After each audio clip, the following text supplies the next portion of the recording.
Buenas, bienvenidos a todos a una nueva Radio RHI Podcast. Estamos en una nueva charla. Tenemos un invitado muy especial el día de hoy que les quiero presentar. Él se llama Luis Daniel, es un administrador de empresas que tiene magíster en filosofía por la Universidad de los Andes. Actualmente es profesor de la Universidad Nacional y también es un miembro activo de la Red Colombiana de Filosofía de la Religión. Entonces quiero darle la bienvenida a Luis Daniel, ¿cómo estás? Muy bien, Brian, muchas gracias por la invitación y a la revista Horizonte por toda la gestión que ha hecho también con el coloquio de filosofía de la religión. Entonces, súper contentos con eso. Sí, claro, no, y pues realmente creo que en los últimos momentos y eventos creo que se ha afianzado una gran relación entre la revista y la red.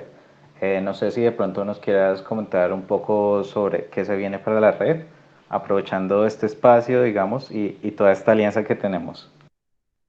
No, buenísimo. O sea, lo que hemos hecho ahorita con el coloquio de filosofía de la religión y la espiritualidad es precisamente abrir espacios donde se divulgue y donde se debata mejor sobre estos temas que de pronto se nos hace difícil conversar, difícil tratar entre diferentes de pronto religiones o entre diferentes perspectivas sobre la religión. Y creo que de eso es lo que se trata la red, buscar nuevos espacios, buscar nuevas formas de divulgar estos conocimientos, de generar nuevos debates, de darle una mayor importancia a esta área del conocimiento y de la investigación, pues para que, digamos, de la mejor manera la sociedad colombiana pueda meterse en estos temas que a veces son como tan difíciles de tratar en la esfera pública, ¿no?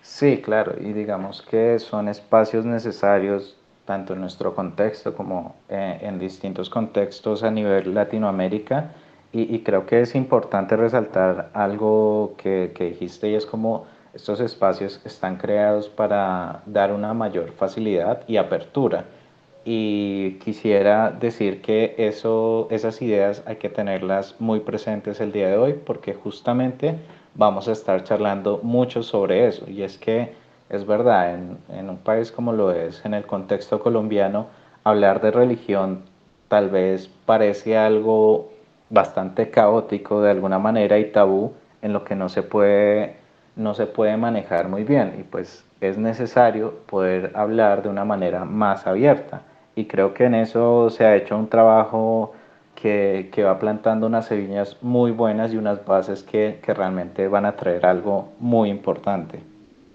Sí, completamente de acuerdo. Yo en alguna vez conversaba con varias personas acerca, por ejemplo, todo lo que pasó en el proceso de paz. No sé si recuerdas ese conflicto que hubo entre muchas sociedades autodenominadas religiosas y colectivos LGTBI en su momento, porque la construcción de ese acuerdo de paz tenía temas entre paréntesis, entre comillas, como un lenguaje de género que en teoría sería ofensivo para para ciertas prácticas religiosas, para ciertas creencias religiosas. Y la verdad, cuando políticamente empiezan a meterse todos estos grupos religiosos a ser parte activa, digamos, de la política electoral, pues empieza a verse una dificultad muy grande porque pues los argumentos muchas veces religiosos pues vienen dados para ellos, ¿cierto? Como una revelación en la cual los argumentos como que no entran o no juegan de la misma manera en la política secularizada, ¿no? Entonces, ok, ¿cómo organizamos estos discursos públicos que tienen un trasfondo religioso o que son explícitamente religiosos en la vida pública. ¿Cómo lidiamos pues con ese, perdón, con esa cultura política religiosa que puede estar disminuyendo las capacidades de diálogo democrático en una sociedad como esta, que además es, si no estoy mal, es de los países, digamos, más católicos que hay practicantes en el mundo? Entonces, creo que es una reflexión muy importante, no solamente política, sino también, ok, como desde el punto de vista espiritual, ¿qué significa que Colombia sea un país religioso? ¿Qué significa que Colombia crea, que la mayoría en Colombia crea en una religión particular? ¿Qué significa que la practique? ¿Qué significa todas estas cosas? ¿Qué implicaciones tienen tanto culturales como políticas y también como individuales en un proceso en el que también se encuentra Colombia, que es la construcción de paz? Cómo todas estas cosas empiezan a jugar y crean pues un caldo de cultivo que puede ser o muy peligroso o al contrario pues con un gran potencial. Entonces es precisamente ahí donde yo considero que estas reflexiones sobre la religión, sobre el argumento religioso, sobre las formas y las prácticas religiosas, donde todos esos elementos empiezan a tener una importancia pues visceral, existencial para toda nuestra sociedad, ¿no? Sí, claro, ¿no? Y tienes toda la razón. Digamos que recordando un poco de lo que fue el proceso de paz, siempre pues estuvo impregnada por distintos valores y sectores. Y justamente una de las polémicas fue lo que mencionaste sobre el tema de, pues sobre todo de cómo llegar a hablar de algo como es pues el tema del género de una manera más abierta y más teniendo pues en cuenta toda la ideología que se tiene en nuestro contexto, tanto por lo religioso y demás. Entonces, creo que eso abre una posibilidad de charlas muy buenas que se deberían hacer realmente y que de pronto se imposibilitan pues justamente por ese pensamiento cerrado, sesgado y lo que mencionabas, lo importante, como de una revelación, de una verdad revelada.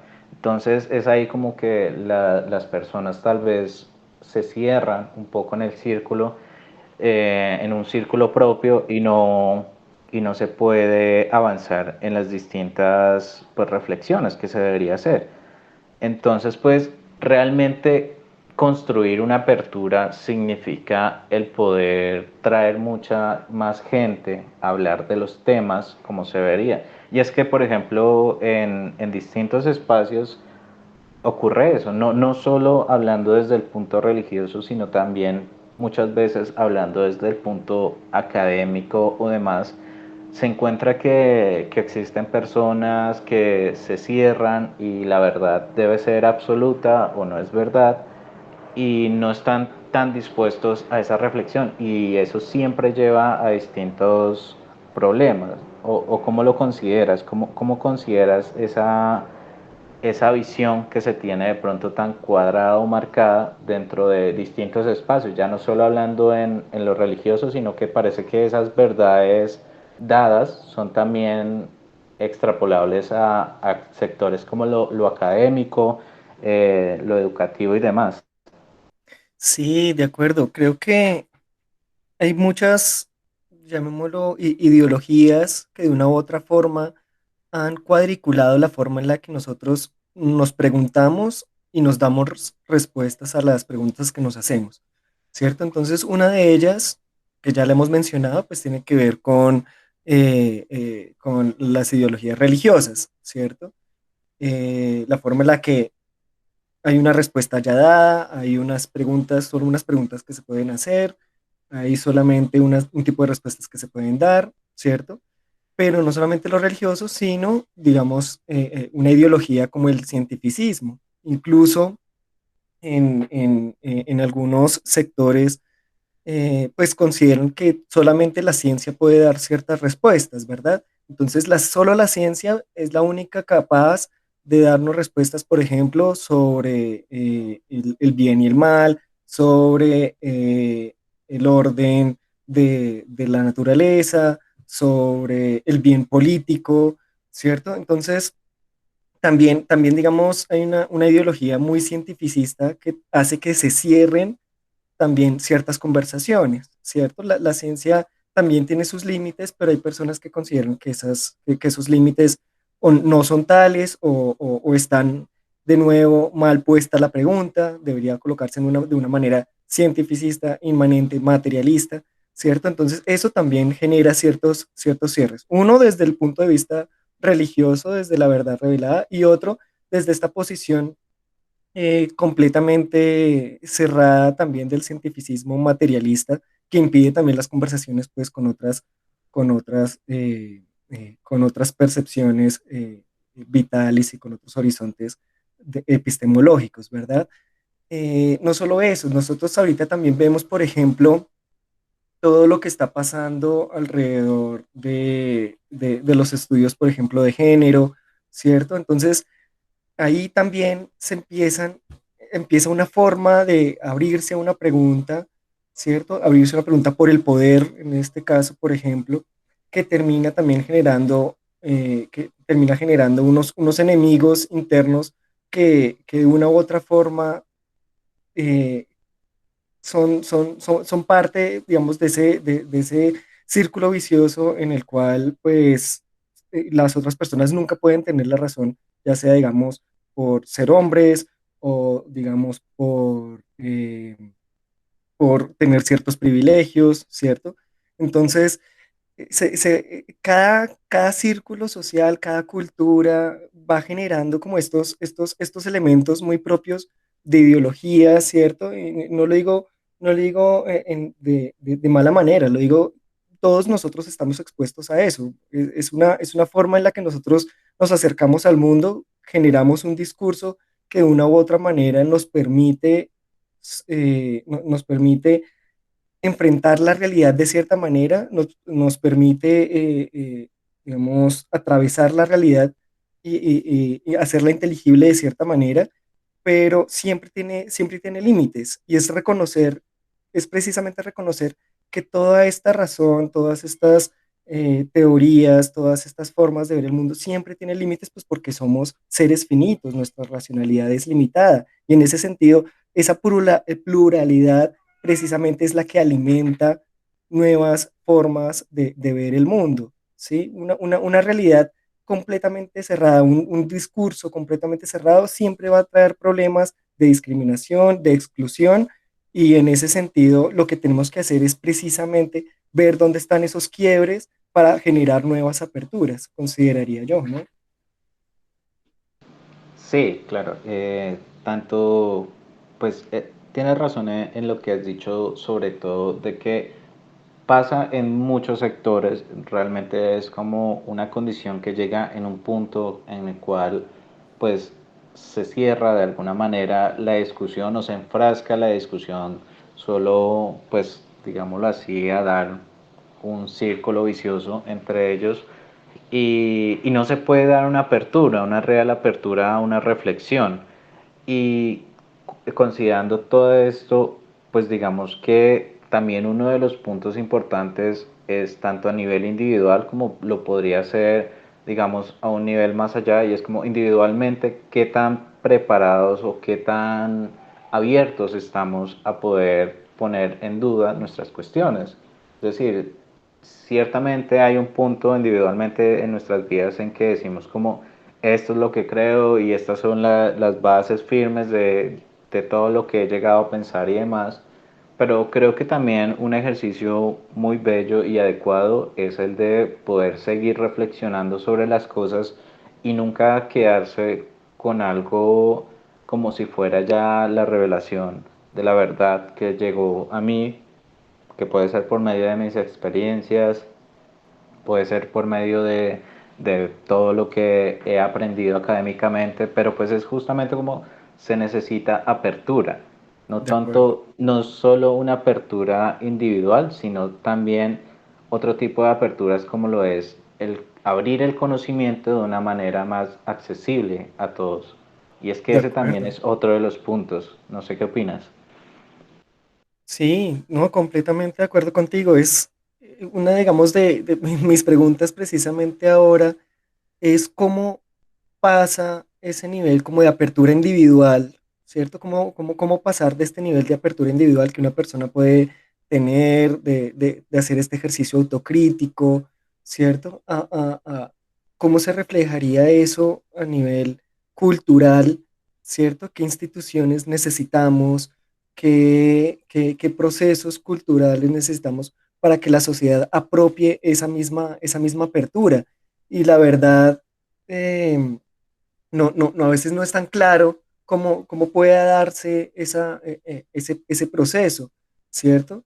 No es tan claro cómo pueda darse ese proceso desde las instituciones que hoy tenemos, ¿sí? La educación, siento yo, sigue siendo muy poco empoderadora de ese tipo de espacios. Lo digo de pronto pensando en algunos filósofos que trabajé, como Jacques Rancière, ¿no? Que hablaba de la idea de esta distancia que siempre existe entre el profesor y el alumno, como una clase social que es la que tiene el conocimiento y una clase social que es la que siempre está como no iluminada en el sentido literal de la palabra alumno, ¿cierto?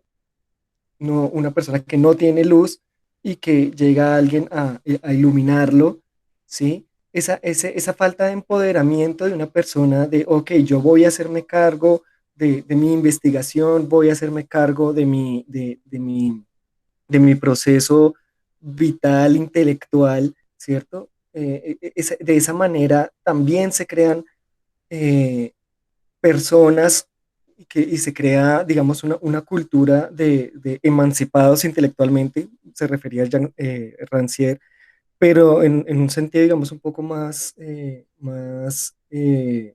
digamos, popular, es sí, la manera en como todos nosotros generamos una emancipación en el sentido de hacernos cargo, ¿sí?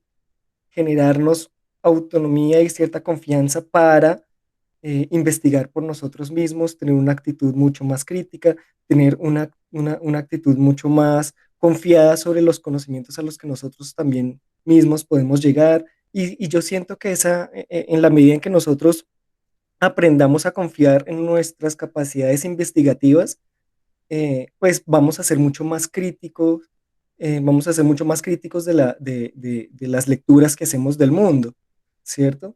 Entonces, siento que la educación como tal no nos está ayudando precisamente a crear personas que generen ese tipo de conocimientos, que generen ese tipo de habilidades de investigación, pero por otro lado no podemos como desecharla toda, como no, o sea, que las personas simplemente entren en internet y miren a ver qué van a hacer.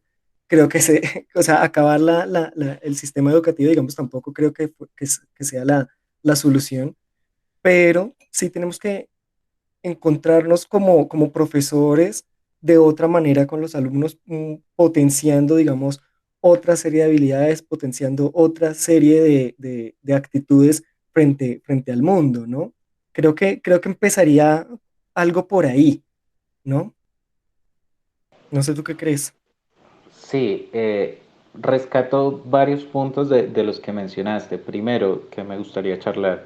Primero está el tema de la educación como instituciones. Eso creo que es algo de bastante provecho que también se debe tocar el tema porque como dices, dentro de estas instituciones pues tal vez se está manejando todavía un tipo de relación que no deja eh, crecer de alguna manera tanto al alumno como al profesor. Es decir, se tiene que renovar un poco esa idea y manejar desde otra perspectiva el cómo se está llevando ese tipo de relación profesor-alumno y que no sea una de autoridad donde uno tiene toda la iluminación y el otro no, sino que justamente, y pues digamos que ese también viene siendo una de las problemáticas actuales es cómo cambiamos, coloquialmente diciéndolo, cómo cambiamos el chip para que entonces no se siga ejerciendo, digamos, esa clase de poder de uno sobre el otro, sino que también se represente en el alumno como una persona que pueda ayudarnos a guiar. Es decir, podrá sonar un poco como cursi o como se quiera ver, pero siempre es esta idea de tanto yo puedo aprender de la persona que me enseña como a quien estoy enseñando me puede enseñar a mí. Entonces es siempre una relación en dos vías y no es solo de una. Ese tipo de cosas también hay que revalorarlo, hay que seguir. Sería como el segundo aspecto. El primero sería las instituciones, el segundo lo que mencionaste justamente sobre esa relación de profesor-alumno, de cómo podríamos reevaluar eso. De acuerdo, yo creo que ahí hay mucho, mucho por hacer y creo que la mejor manera, creo, pues digamos en mi experiencia como docente, yo también he tratado de involucrar esto, ¿no? Y creo que parte un poco del éxito, de aquí siendo modesto, pues del éxito de las materias que he dictado, que he podido, que he tenido la oportunidad de dictar, es empoderar mucho al estudiante a que él mismo genere soluciones y reflexiones más allá de mi calificación y más allá de decirles está bien o no la solución a la que usted llegó, sino está bien o no el camino que usted ha tomado, si es consistente con lo que usted mismo ha propuesto. Sí, creo que esa idea un poco de, ok, todos podemos llegar a diferentes soluciones, pero efectivamente las formas deben cuidarse. Quizás aún peco por sentir que yo digamos, me sé ese camino, ¿cierto? Pero creo que en el fondo lo que sí es importante es generar mucha confianza en los alumnos, en sus propias capacidades. Creo que eso es lo básico, es lo básico. No es como lo que usted piensa está mal, sino como lo que usted piensa, usted mismo tiene la capacidad para mejorarlo. ¿Sí? Y para mejorarlo a través de unas preguntas, de una guía que sí acompaña, que tiene que acompañar de una u otra forma, porque pues también, o sea, seamos muy sinceros, ¿no? O sea, yo creo que todas las especies animales en el mundo introducen a los nuevos integrantes, a todos los infantes, ¿cierto? A su sociedad. De una u otra manera, si eres gato, perro, lo que sea, la familia te enseña ciertos elementos para poder sobrevivir en la sociedad. Sí, o sea, eso no lo podemos abandonar. De una u otra forma tenemos que guiar la introducción de estas nuevas personas a la sociedad, pero también siempre se genera esta diferencia y es al contrario promover esa diferencia. Esta persona llega nueva al mundo, de pronto ve nuevas cosas que nosotros no vemos. Es potenciar esa habilidad de ver, de descubrir, de intentar, de experimentar, y que eso es lo que tendríamos nosotros como profesores también que generar. Y en el campo filosófico, en el campo de las humanidades, pues siento que es ahí donde hay mucho, mucho por hacer, ¿cierto? Porque pues nuestras visiones de justicia, del bien moral, etcétera, aún pues siguen siendo, digamos, muy, muy, muy, muy debatidas, muy, digamos, muy, por un lado, debatidas en el sentido de que aún no tenemos respuestas absolutas, pero por otro lado, donde muchas personas se sienten excluidas para poder hablar de esos temas. Entonces, siento uno que nuestra labor como docentes tiene sí o sí que ser guiadora para hacer entrar al mundo, a la sociedad, a ciertos individuos. Pero por otro lado, potenciar sus capacidades de experimentar, de de generar nuevos horizontes, de tal manera que cada nueva generación que entre pueda aportar a nuestra concepción de justicia, bondad, democracia, etcétera, etcétera, ¿no? Entonces es como una doble vía. Gracias por entrar y ver estas nuevas cosas y por otro lado, mira, aquí tienes estas herramientas que de una u otra forma te pueden ayudar a manejarte en sociedad. Entonces, o sea, a veces siento que sí, igual sigo pecando por querer mostrarles a ellos un camino, pero siento que no puedo renunciar a eso. No sé, ¿tú qué piensas? No sé, en ese sentido, si es posible o no renunciar a esa idea.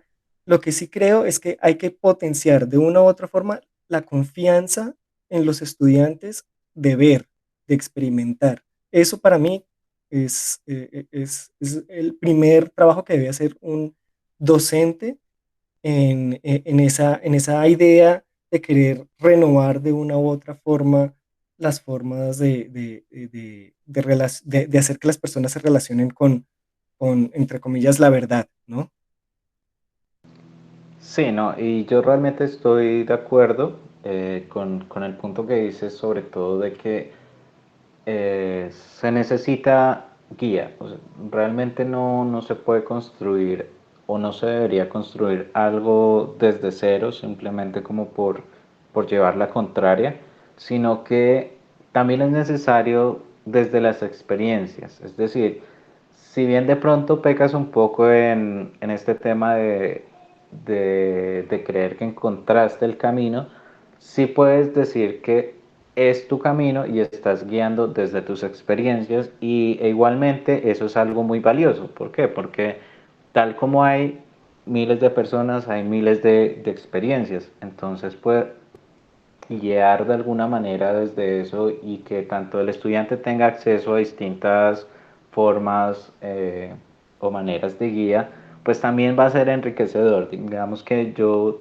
tampoco creería que entrar en un derrocamiento de la institución como tal educativa, pero sí creo que es necesario reforzarlo desde nuevas perspectivas, justamente para crear algo acorde pues al avance de los tiempos. Es así como pues no podemos quedarnos solamente con una relación de, de estudiante y profesor que se ejercía hace no sé cuántos años en la actualidad, que ya se manejan otro tipo de valores, que ya se manejan otro tipo de pensamientos. Entonces también hay que ir avanzando y reflexionando sobre la educación misma, cuál es su nuevo movimiento y demás. Pero sí, las guías siempre van a ser un punto importante. También tocando un poco el tema de las experiencias que has tenido y ya aterrizándolo sobre todo en la filosofía, me encantaría poder preguntarte qué es lo más difícil de la enseñanza de la filosofía. Lo más difícil de la enseñanza en filosofía. Pues bueno, digamos, yo creo que nos enfrentamos como al mismo problema que se enfrentaba, eh, no sé, siento que en muchos filósofos aparece esta dificultad atravesada como por esta imagen de la caverna, ¿no? Entonces es Sócrates mostrando cómo funciona esta caverna y cómo esta persona, a través de un cambio, en sus emociones, en su forma de pensar, en su forma de relacionarse con el mundo, empieza a dudar de estas sombras y con mucho esfuerzo logra un poco ir saliendo de la caverna y ve que el mundo, el sol brilla de una manera muy intensa y sus ojos duelen y empieza luego a acostumbrarse a eso. Creo que ese tránsito que incluso también está en otros filósofos, ¿no? En Nietzsche también aparece esta transformación muy personal de cómo volverse intempestivo, ¿no? O incluso, pues, desde otro punto de vista, en Marx también aparecería esa figura de tomar conciencia de clase, de tomar conciencia del conflicto que hay. Entonces, son maneras y creo yo lograr, porque el problema no es conceptual, sino el problema es hacer que las personas empiecen a problematizar realmente lo que ellos consideran que es lo verdadero, lo correcto, y entrar en esa actitud completamente crítica de sí mismo y de las cosas que en un momento le han generado placer a- a- a- al yo, al ego, ¿no? Como yo tengo estos ídolos en mi cabeza, tengo estos ídolos en mi cabeza, lo que yo considero que es bueno, y la filosofía lo que hace es, ok, mira que quizá no. Entonces es introducir a las personas a a ese estado de duda muy existencial, en que empiecen a problematizar en términos Foucaultianos una problematización de sus placeres, ¿no? Ok, ya no sé qué es lo que es bueno, pero estos placeres que me da, por ejemplo, seguir a tales líderes, admirar ciertas culturas. Entonces, en ese momento, empezar a problematizar todas esas cosas que sostenían de una u otra manera esa identidad epistémica o esas relaciones muy fundamentadas sobre el mundo en el que vive, romper eso creo que es el trabajo de un buen docente de filosofía, es dejar al estudiante como, pues, como Sócrates dejaba a los griegos, ¿no? Dejarlos impávidos, dejarlos sorprendidos sobre su propia ignorancia.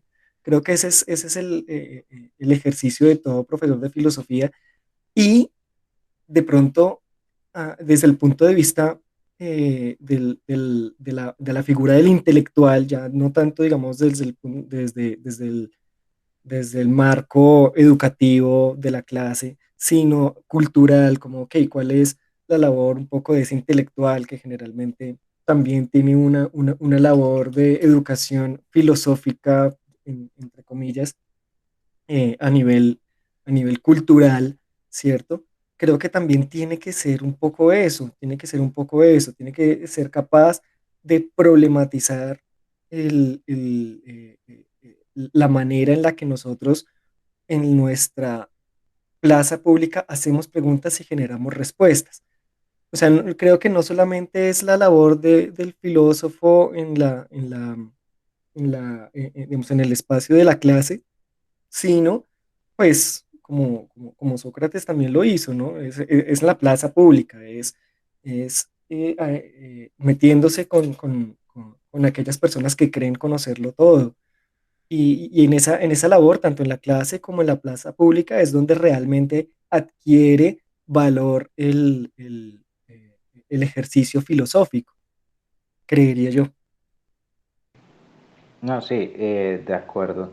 Es más, justamente estaba pensando, bueno, ya que estás hablando un poco de esto de la plaza pública, es también cómo, cómo la filosofía se enfrenta a una problemática que es, digamos, desde un punto más institucional, se podría decir de alguna manera. eh, ¿Qué pasa? De que muchas veces entrar a todos estos diálogos también requiere de tener, acceder a mucha información. Ya digamos que puede pasar que el estudiante, teniendo muy buenos profesores y desde esa experiencia, por ejemplo, que intentas hacer con tus estudiantes, pues logre tener una conciencia y todo esto, pero no pueda tampoco acceder de fácil manera a replantearse sus ideas y demás, porque desde una apertura institucional se encuentra bloqueado, es decir, eh, mejor dicho, ¿cómo puede el estudiante, por ejemplo, discutir en una plaza pública con una persona que no ha podido acceder, digamos, a este conocimiento que ya tiene pues, la persona de filosofía? ¿Cómo poder hacer de libre acceso todo este pensamiento y no dejarlo en referentes, en autoridades, en todo esto que se convirtió, pues de alguna manera, la institución, lo académico de la filosofía, sino que como dices, el filósofo muchas veces lo valioso es justamente lo que debería estar haciendo en una plaza pública y no lo que a veces pasa que es en un cuarto cerrado. Entonces, ¿cómo crees que también sería una buena manera de hacer que la filosofía sea más fácil, sea de fácil acceso y poder cumplir con ese labor de alguna manera inspirada en Sócrates de estar en una plaza pública y poder entrar a charlar con las distintas personas, con los distintos agentes que hay? De esa pregunta que tú haces, creo que es de verdad de las más importantes ahorita, porque precisamente creo que hay unos prejuicios muy grandes sobre la filosofía en sí. Lo digo también pues porque soy administrador, digamos, de base, de, de pregrado, y pues muchos compañeros con los que he crecido, compañeros y compañeras, pues tienen una idea como de, pues bueno, o sea, que realmente, ¿para qué me sirve realmente esto de la filosofía? ¿Cierto? Entonces puede que haya personas que creen que es algo que no lleva a nada, ¿no? Como a ninguna solución práctica de la vida, que es quedarse haciendo preguntas sobre cosas que de entrada ya no tienen respuesta, ¿cierto? Y por otro lado, algo que tú también mencionas, y es que puede que haya personas que consideran a la filosofía algo perteneciente como a una alta cultura, ¿no? Como a una clase superior, algo a lo que ellos, a lo que ciertas personas se pueden dedicar porque tienen las condiciones materiales para hacerlo, pero no es apta para todos, no es apta para las personas que les toca trabajar todo el día, que no van a tener tiempo para dedicarse a leer ciertos materiales y poder hablar con cierta propiedad frente a aquellos que realmente, entre comillas, los que realmente saben, ¿no? Entonces, incluso, pues otras personas también pueden decir como, no, esto la filosofía es un tipo de acercamiento muy espiritual a la verdad. El filósofo es alguien que es más cercano a las verdades más profundas del ser humano. Y entonces, no sé, en esos tres prejuicios que la gente tiene sobre la filosofía, pueden generarse, pueden generarse muchos problemas, ¿cierto? Pueden generarse muchísimos problemas a nivel cultural, a nivel de discusión en la plaza pública, ¿no? Porque muchas personas, incluso en reuniones, me han dicho, ¿no? Como, pues, digamos, en reuniones en las que yo tengo que tener el performance de administrador que se sabe todas las técnicas administrativas y llegar a soluciones rápido, ¿cierto? Me dicen como, no empecemos a filosofar, ¿no? Me dicen como, no filosofemos, ¿sí? Cuando se refieren a cosas que no son prácticas, que no llevan a ningún lado. Entonces, por un lado, también hay una cultura de fondo, una cultura que busca resultados muy rápidos, hay una idea de que las soluciones están dadas, de pronto por lo que habíamos hablado antes, ¿no? Unas soluciones que están dadas por la ciencia y el sistema que funciona es un poco ese, ¿no? La ciencia crea soluciones y el resto de la sociedad las aplica. El filosofar entonces se ve como una pérdida de tiempo, porque pues se cree popularmente que, pues lo que importa es llegar a soluciones, ¿sí? Algo que se cree que solo hace la ciencia. La ciencia es la que tiene las soluciones, la filosofía divaga, ¿no? Entonces, en cierto sentido, creo que entrar sabiendo que estos prejuicios existen, hay que admitir que esos prejuicios existen y que las personas están en cierta, o sea, su experiencia vital les ha confirmado que de una u otra manera que es así, ya sea porque hayan tenido profesores aburridos de filosofía en el colegio, ya sea porque ven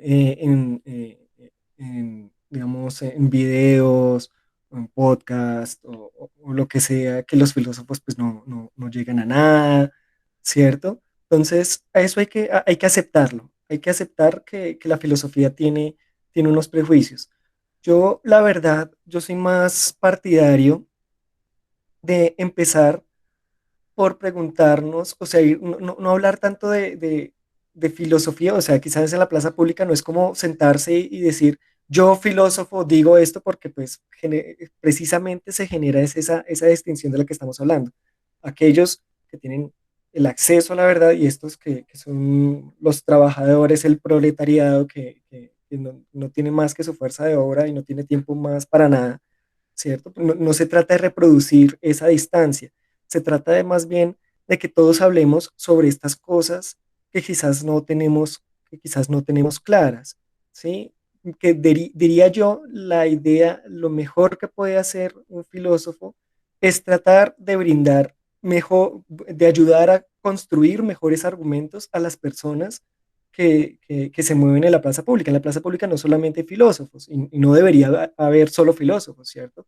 Debería haber muchísimas personas, pero sí ayudando a que el nivel de la argumentación mejore, que el nivel del diálogo entre entre diferentes personas, entre diferentes perspectivas, mejore, ¿sí? Entonces, por ejemplo, lo digo por varias personas que sigo, ¿cierto?